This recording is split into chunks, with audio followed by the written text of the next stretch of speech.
बुढ़ेशुणी माँ सरस्वती शिशु विद्या मंदिर रे एकादशतम वार्षिक उत्सव पालित हो जाइछे। उक्त उत्सव में वरिष्ठ सांबादिक सुभाष चंद्र पाढ़ी मुख्य अतिथि भाव जोगदे अभिभावक दायित्व संपर्क और वरिष्ठ शिक्षाविद मुरलीधर नंद मुख्य वक्ता भाव जोगदे विद्यार्थी पितामाता गुरुजी गुरुमां कर्तव्य तथा मोबाइल फोन उपकारिता अपकारिता संपर्क वक्तव्य रखिथिले।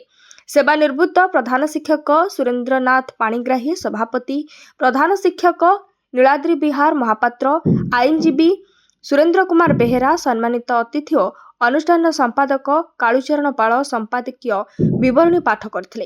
प्रधानाचार्य संतोष कुमार पलैंक समेत समस्त आचार्य आचार्या मंच परिचालन में सहयोग करथिले।